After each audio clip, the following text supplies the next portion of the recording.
Este podcast é o patrocínio de ProtonMail, RapRap.pt e Rumos. Vou deixar os links na descrição. E sejam bem-vindos a mais um episódio da série Linux Tech Responde, uma série para ti que ouves este podcast e que segues o projeto Linux Tech. Se estás a ouvir pela primeira vez este podcast, não te esqueças de adicionar o feed que está na descrição e adicionar a algum leitor de podcasts. Se usas Android, podes instalar alguma aplicação Android, por exemplo, o Player FM, fazes a procura por Linux Tech e vais encontrar o podcast. Posto isto, o ouvinte de hoje que enviou uma pergunta por e-mail foi o Emanuel Rodrigues, que disse o seguinte: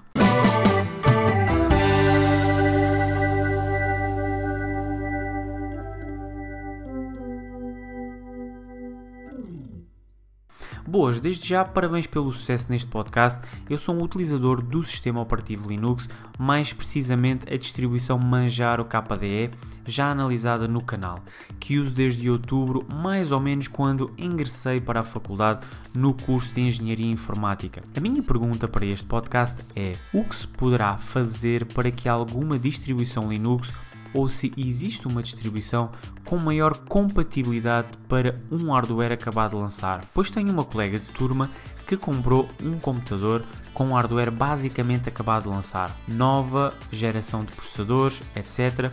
E depois de fazer a instalação supostamente correta, com todas as opções de boot corretas e instalação correta, quando faz o reinício para a primeira inicialização do sistema, acontece um congelamento com o logo da distribuição testada, neste caso o Ubuntu e Manjaro KDE e XFCE. Cumprimentos, Emanuel Rodrigues. Antes de responder à tua questão, muito obrigado pela tua participação e por apoiares o projeto Linux Tech e também por teres feito uma boa escolha na distribuição que estás a utilizar, que é o Manjaro. Eu digo isto porque atualmente também é a minha distribuição e curiosamente também utilizo o ambiente gráfico, o KDE, mas é interessante que a minha primeira experiência com o Manjaro não correu muito bem. Eu instalei o ambiente gráfico, o XFCE, e depois andei a inventar, a trocar o kernel, a instalar pacotes AUR, e o que aconteceu foi que após uma atualização ficou tudo estragado. Portanto, deixei de conseguir fazer o boot e depois aquilo já não corria assim tão bem como eu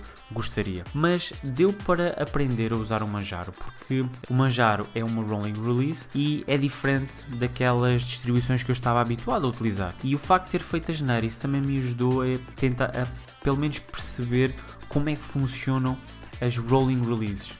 Depois instalei o ambiente gráfico KDE, que é o que eu estou agora a utilizar, e como é óbvio aprendi com aquilo que fiz e neste momento a distribuição está a correr muito bem, está muito rápida no hardware que tenho e para já vou-me manter com esta distribuição. Não significa que não use outras, mas é bom também saber que um ouvinte também utiliza o Manjaro.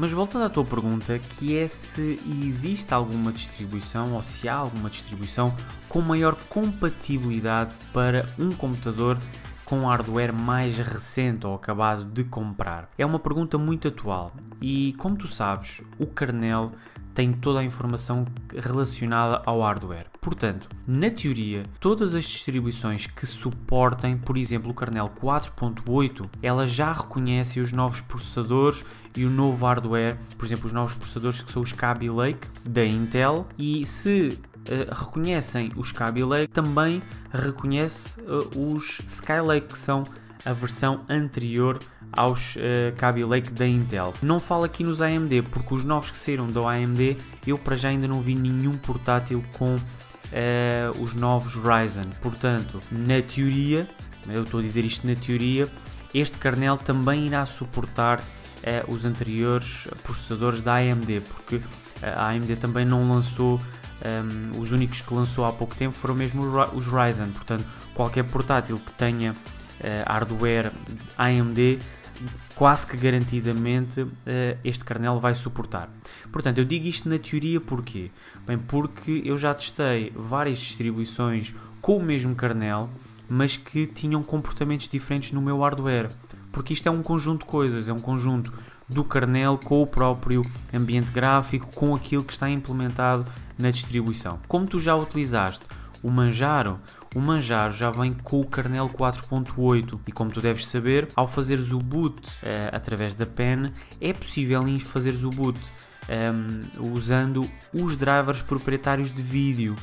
o que em muitos casos é o melhor cenário. E segundo aquilo que me estás a dizer, no problema em que o logo após o boot fica congelado, parece-me que é um problema de vídeo. O que me parece é que após o boot do sistema, ele não consegue arrancar o modo gráfico, porque está a assumir os drivers open source por defeito. E em placas mais recentes, e provavelmente esse portátil terá obviamente uma placa interna e será dedicada, é importante ter os drivers proprietários. O meu conselho é fazeres o boot da pen com o Manjaro, mas usando os drivers proprietários e instalares a partir daí. Portanto, entras em modo live, mas utilizando os drivers proprietários e instalas depois a partir daí. Eu acredito que não vais ter problemas depois quando fizeres o boot. Mas, para além do Manjaro, tu tens também, por exemplo, o Ubuntu ou o Kubuntu, como também já experimentaste, mas utilizas a versão 17.04, que já vem com o kernel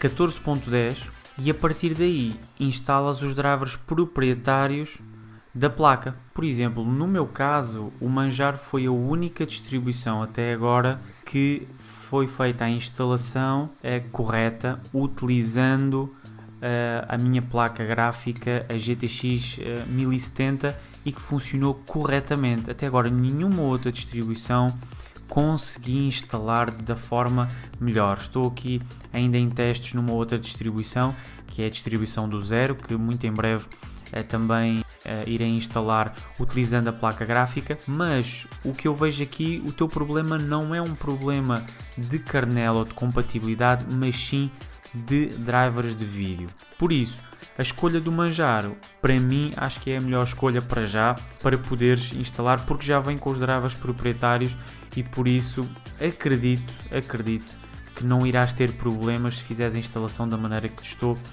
a indicar. Também, se te lembrares, depois envia-me um e-mail se funcionou, gostava de saber se conseguiste realmente resolver o problema. Não se esqueçam de participar com as vossas questões, sugestões, artigos, a vossa experiência e enviem para podcast@linuxtech.pt. Aqueles que já enviaram os e-mails serão todos respondidos, portanto não desesperem, portanto todos os e-mails que já recebi vão ser todos respondidos. Fiquem atentos também aos podcasts, mesmo não sendo aqueles podcasts de notícias do mês ou outras matérias. Como habitual, fiquem bem e até à próxima.